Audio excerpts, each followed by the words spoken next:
Hello everyone, स्वागत आहे या टीचिंग प्लॅटफॉर्मवरती. आणि या अगोदर आपण किंगडम मोनेराबद्दल माहिती पाहिली होती. आणि याच किंगडम मोनेरामध्ये जे बॅक्टेरिया येतात, जे ग्रुप पाडलेले आहेत, त्याबद्दलची माहिती आपण या व्हिडिओ लेक्चरमध्ये पाहणार आहोत. तर चला पाहूया. आपल्याला माहिती आहे किंगडम मोनेराचा जो सोल मेंबर आहे तो कोण होता, तर तो आहे बॅक्टेरिया. सोल मेंबर कोण आहे, तर तो आहे बॅक्टेरिया. याच बॅक्टेरिया हा प्रत्येक ठिकाणी आपल्याला पाहायला मिळतो. प्रत्येक ठिकाणी म्हणजे तुम्ही एअर असू द्या, सॉईल असू द्या, ठीक आहे. तर अशा प्रत्येक ठिकाणी का हा बॅक्टेरिया आपल्याला पाहायला मिळतो. या किंगडम मोनेरामध्ये 2 टाईप पडलेले आहेत, ज्यामध्ये पहिला आहे आर्चिए बॅक्टेरिया. आता आर्चिए बॅक्टेरिया काय आहे आणि सेकंड टाईप आहे कोणता, तर तो आहे यू बॅक्टेरिया. सेकंड टाईप आहे यू बॅक्टेरिया, ठीक आहे.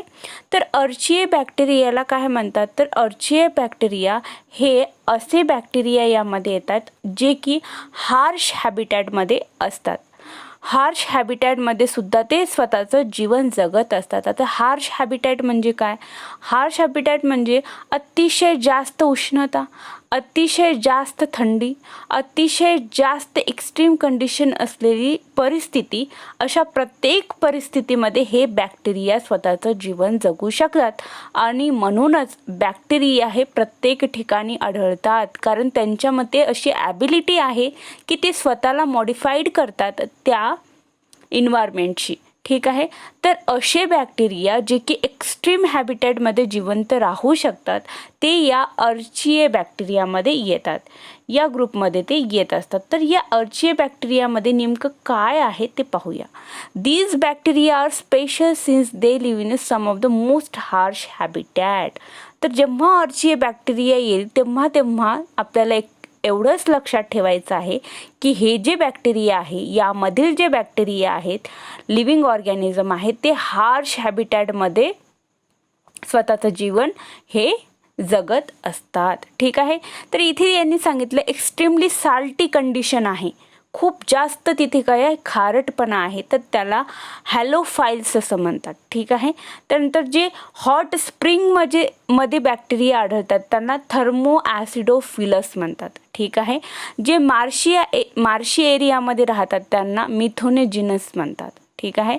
असे archaebacteria differ from other bacteria in having a different cell wall structure. नक्कीच या बॅक्टेरियाचं जे सेल वॉल आहे ते एकदम वेगळ्या लेवलचं असतं, कारण ते एवढं अमेझिंग फीचर ते रिस्पॉन्सिबल दाखवतं ना, एवढं अमेझिंग फीचर ते दाखवतं जे की रिस्पॉन्सिबल ठरतं कशासाठी, या एक्स्ट्रीम हॅबिटॅटमध्ये ते स्वतःला त्या वातावरणात स्वतःला ढाळून घेतात आणि तिथे ते स्वतःचं जीवन जगतात. आणि त्याचमुळे त्यांची सेल वॉल जी आहे ती अदर बॅक्टेरियापेक्षा एकदम वेगळी असते, ठीक आहे.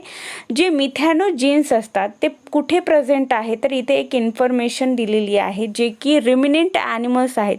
रुमिनंट ॲनिमल्स म्हणजे काय, जे रवंथ करतात. आपल्याला माहिती आहे गाय असो, बफेलोज असो, ते काय करतात, रात्रीला काय करतात, रवंथ करत असतात. म्हणजे जे दिवसभर ते गवत खातात, पाला, झाडापाला वगैरे खातात, ते रात्रीला बसल्या ठिकाणी काय करतात, रवंथ करतात, ठीक आहे. रवंथ करतात म्हणजे ते चावत असतात. त्या जे ऑलरेडी आपण पोटामध्ये घेतलेल्या अन्नाला ते परत पुन्हा आपल्या तोंडामध्ये घेतात आणि ते काय करतात, त्याला चावत असतात. आणि ते चावताना त्यांच्यामध्ये, त्यांच्या गटमध्ये जे प्रेझेंट आहे मिथॅनोजिन्स, तो काय करतो, तो त्यामध्ये मिक्स होतो आणि जेव्हा कावडक पडतं, जेव्हा शेण पडतं, त्या शेणामध्ये ते मिथेन हे येतं आणि म्हणूनच आपण त्यापासून मिथेन बायोगॅस तयार करत असतो, ठीक आहे. अशा प्रकारे हे आर्चिओ बॅक्टेरिया जे बॅक्टेरिया आहेत ते हार्श हॅबिटॅटमध्ये स्वतःचं जीवन जगतात, एवढं तुम्हाला लक्षात ठेवायचं आहे. त्यानंतर बघा हे यू बॅक्टेरिया हे ट्रू बॅक्टेरिया आहेत या किंगडम मोनेराचे, ठीक आहे. तर तुम्हाला जेव्हा क्वेश्चन विचारतील तर ट्रू बॅक्टेरिया कोणते किंगडम मोनेराचे, तर तुम्हाला सांगता आला पाहिजे जे यू बॅक्टेरिया आहेत ते काय आहेत, तर ते आहेत ट्रू बॅक्टेरिया किंगडम मोनेराचे. They are characterized by the presence of rigid cell wall and if motile a flagellum. तर यांचं एक कॅरेक्टरिस्टिक्स आहे. काय आहे तर त्यांची जी सेल वॉल आहे ती कशी आहे, रिजिड आहे, फारच जाडसर आहे, फारच रिजिड आहे. ठीक आहे. आणि ते जर मोटाईल करणारे असाल म्हणजेच एका ठिकाणाहून दुसऱ्या ठिकाणी ते जर स्थलांतर करणारे असेल तर त्यामध्ये फ्लॅजिलम प्रेझेंट असतात. तर फ्लॅजिलम म्हणजे काय, सिलिया आणि फ्लॅजिलम हे जे असतं ते काय असतात, लोकोमोटरी मोशन दाखवण्यासाठी, मोमेंट दाखवण्यासाठी त्यांना एक ऑर्गन आहे. ठीक आहे.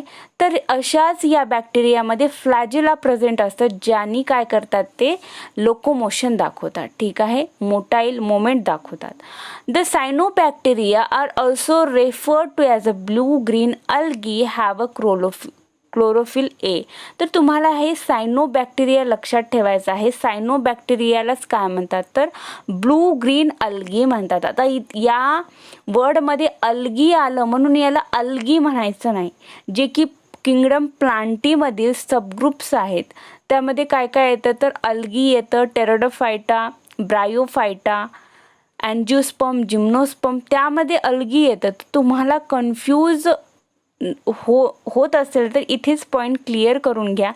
जे ब्लू ग्रीन अल्गी आहे ते अल्गी नाही आहे. ठीक आहे. तर तो ब्लू ग्रीन अल्गी हा काय आहे तर किंगडम मोनेरामधील बॅक्टेरिया आहे, जो की आहे सायनोबॅक्टेरिया. ठीक आहे. यांच्यामध्ये काय असतं, क्लोरोफिल ए प्रेझेंट असतं, जे की प्लांटमध्ये प्रेझेंट असतं आणि त्याचमुळे ते फोटोसिंथेटिक जी प्रोसेस आहे ती दाखवतात. म्हणूनच यांना काय म्हणतात तर ऑटोट्रॉप्स म्हणतात. तर असे काही बॅक्टेरिया असतात ते स्वतःचं अन्न स्वतः तयार करून खातात म्हणून त्यांना ऑटोट्रॉप्स म्हणतात. पण असे काही बॅक्टेरिया असतात जे आपल्या अन्नासाठी दुसऱ्यावरती डिपेंड करतात, तेव्हा त्यांना आपण हेट्रोट्रॉप्स म्हणतो. ठीक आहे. तर इथे तुम्हाला 2 ऑटोट्रॉप्स दिसतील, एक तर फोटोसिंथेटिक ऑटोट्रॉप्स दाखवणारे बॅक्टेरिया आणि एक दुसरं जे आहे ते काय आहे, किमोसिंथेटिक ऑटोट्रॉपिक बॅक्टेरिया. आता जे फोटोसिंथेटिक ऑटोट्रॉप्स असतात त्यांच्यामध्ये क्लोरोफिल ए प्रेझेंट असते आणि त्यांनी ती काय करतात, स्वतःचं अन्न स्वतः तयार करतात. ठीक आहे. ते युनिसेल्युलार आणि कॉलोनीमध्ये राहतात, फिलामेंटस असतात, फ्रेश वॉटर, मराईन वॉटर, टेरेस्ट्रियलमध्ये पण राहतात. त्यांची जी कॉलनी असते म्हणजे त्यांनी जी कॉलनी अशी तयार करतात त्यांच्या आउटर साईडला कवरिंग कशाची असते तर जेलॅटिनी शीटची कवरिंग असते, जेणेकरून त्यांना प्रोटेक्शन मिळावं. ठीक आहे. They often form blooms in a polluted water bodies. आपण म्हणतो ना हे पाणी खूप घाण झालेला आहे, यामध्ये शेवाळ जमलेला आहे, तर जो ब्लूम असतो ना तो काय असतो, तो हाच सायनोबॅक्टेरिया असतो, जो की किंगडम मोनेरामधील बॅक्टेरिया आहे. ठीक आहे. हे काय करतात की नायट्रोजन फिक्सेशन करतात. यांच्यामध्ये एक स्पेशल टाईप ऑफ सेल असतं जे की आहे हिटेरोसाइट्स आणि या थ्रू काय करतात ते ॲटमॉस्फेरिक नायट्रोजन काय करतात तर फिक्स करतात. ठीक आहे. तर हे अतिशय महत्त्वाचं आहे. तुम्हाला असं विचारू शकतात जे सायनोबॅक्टेरिया आहेत जे ॲटमॉस्फेरिक नायट्रोजन फिक्सेशन करतात ते त्यांच्यामध्ये कोणता असा स्पेशलाइज सेल असतो, तर तुम्हाला त्यांचं आन्सर करेक्ट मार्क करता आलं पाहिजे, जे की आहे हिटेरोसाइट्स असतात त्यांच्यामध्ये. ठीक आहे. आणि हे जे नायट्रोजन फिक्सेशन कोण दाखवतं तर ते नॉस्टॉक आणि ॲनाबेना दाखवतं, जे की सायनोबॅक्टेरियामधील मेंबर्स आहेत. ठीक आहे. त्यानंतर यामध्येच आहे किमोसिंथेटिक ऑटोट्रॉप्स. आता किमोसिंथेटिक ऑटोट्रॉप म्हणजे काय की असे बॅक्टेरिया जे इनऑर्गॅनिक सबस्टन्सेसपासून काय करतात त्यांना ऑक्सिडाइज करतात आणि त्यापासून ATP प्रोडक्शन करतात. म्हणजेच ॲडेनोसिन ट्रायफॉस्फेट तयार करतात, जे की आपलं एनर्जी मॉलिक्यूल असतं त्यांचं. ठीक आहे. तर जेव्हा ते इनऑर्गॅनिक सबस्टन्सेस घेतात, यूज करतात, त्याचं ऑक्सिडेशन करतात, त्या इनऑर्गॅनिक सबस्टन्सेसमध्ये काय काय येतं तर नायट्रेट येतं, नायट्राइट्स येतं, अमोनिया येतं. यांचं ते काय करतात ऑक्सिडेशन करतात, ऑक्सिडाइज करतात त्याला आणि त्यापासून ATP प्रोडक्शन करतात, जे की खूप महत्त्वाचा रोल प्ले करते एनर्जी मिळवण्यासाठी.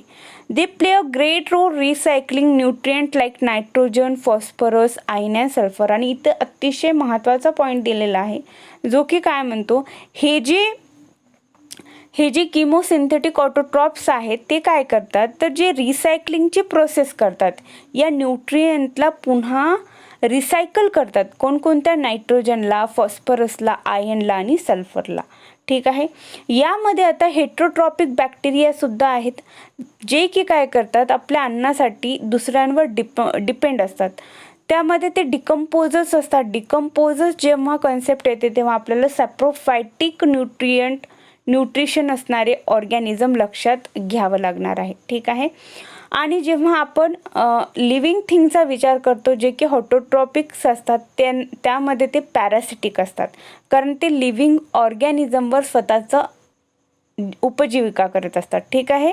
तर जेव्हा हेट्रोट्रॉपिक बॅक्टेरिया आपण पाहतो ते कसे असतात, तर ते हेल्पफुल करतात आपल्याला. अनेक आपल्या डेलीच्या ॲक्टिव्हिटीजमध्ये आपल्याला मदत करतात. जसं दुधापासून दही बनवण्यासाठी, काही अँटीबायोटिक्स जे असतात त्याच्यासाठी, नायट्रोजन फिक्सेशन लेग्युमिनिस प्लांट असतात जे की शेंगदाण्याचे झाड वगैरे, अशा झाडांमध्ये नायट्रोजन फिक्सेशन होत असतं.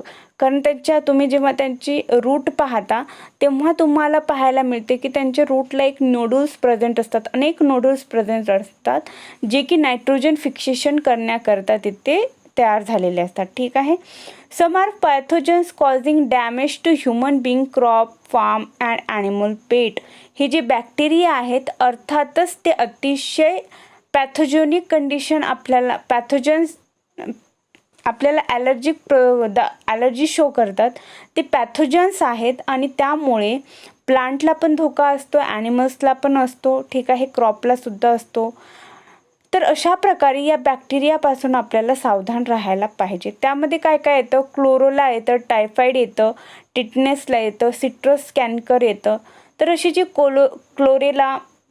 Cholera, typhoid, tetanus, citrus canker असे जे बॅक्टेरिया आहेत त्यापासून काय होतं, आपल्याला वेगवेगळे आजार होतात. ठीक आहे. त्यानंतर बॅक्टेरिया रिप्रोड्यूस मेनली, तर हे बॅक्टेरिया जे आहेत ते स्वतःची जी रिप्रोडक्टरी प्रोसेस कशी करतात ते फिशन दाखवतात. फिशन म्हणजे एकाचे दोन भाग तयार करणे. आता तुम्हाला या फिगरमध्ये इथे दिसत असेल एक बॅक्टेरियम सेल आहे, ज्याला की नाही आउटर काय आहे, सेल वॉल आहे. त्यानंतर मिडल काय आहे तर सेल मेम्ब्रेन आहे आणि हे आतमधला काय आहे, DNA. आणि इथे जो एक सेल होता त्याचा आता 2 सेल होत आहे, म्हणजेच काय होत आहेत तर त्यांचं फिशन होत आहे. ठीक आहे. त्यापासून ते काय होत आहेत, मल्टिप्लाय होत आहे.